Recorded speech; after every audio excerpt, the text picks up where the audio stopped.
कभी सोचा है कि एक साधारण भिखारी हमें जीवन का सबसे गहरा ज्ञान दे सकता है? इस वीडियो में एक सन्यासी की आंखों से देखिए, एक रेलवे स्टेशन पर मिले भिखारी की कहानी, जिसने हमें सिखाया कि असली गरीबी क्या होती है। ये सिर्फ धन की नहीं, दृष्टिकोण की भी बात है। उस दिन बनारस के रेलवे स्टेशन पर कुछ अलग था। भीड़ वही थी, शोर वही था, पर मेरी नजर एक आदमी पर टिक गई।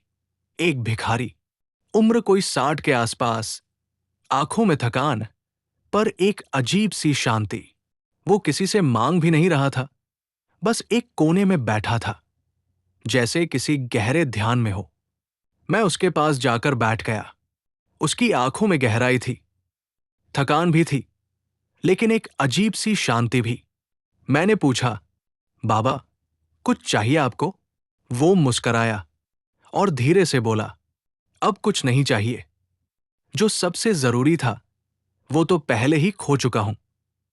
समय, वो शब्द मेरे मन में गूंज गए। हम सोचते हैं कि भिखारी गरीब होता है क्योंकि उसके पास पैसे नहीं हैं। पर क्या आपने कभी सोचा है, हम भी तो किसी न किसी रूप में भिक्षा ही मांग रहे हैं। कोई ध्यान मांग रहा है, कोई तारीफ, कोई बीते कल को वापस चाहता है, कोई भविष्य की जल्दी। और इसी बीच जो हमारे पास है, वर्तमान, वो हम खोते जा रहे हैं। वो भिखारी बोला, मैंने जिंदगी भर कल के लिए जिया, काम करता रहा, भागता रहा, सोचता रहा, जब वक्त मिलेगा तब जीऊंगा। अब जब वक्त है, शरीर थक चुका है, मन शांत नहीं है। हम सब यही करते हैं। हम सोचते हैं कि कभी ना कभी ध्यान करेंगे, कभी ना कभी सुकून पाएंगे, कभी ना कभी अपने अंदर झांकेंगे। लेकिन कभी कोई दिन नहीं होता।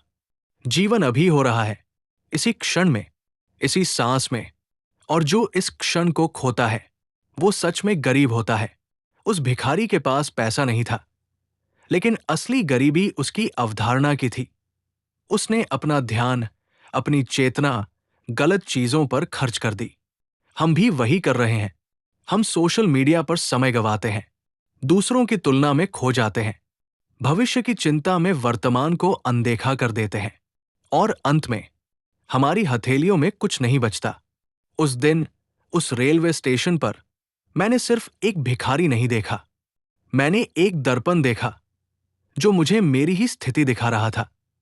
हम सब भी कहीं ना कहीं वही भिखारी हैं, बस हमारी भिक्षा थोड़ी अलग दिखती है। तो आज अपने आप से एक सवाल पूछिए, क्या आप सच में जागरूक हैं या बस जी रहे हैं अधूरे, अनजाने में? जिसके पास शांत मन है, वही सबसे अमीर है, बाकी सब तो शोर है। धन्यवाद, आपने सुना, महसूस किया।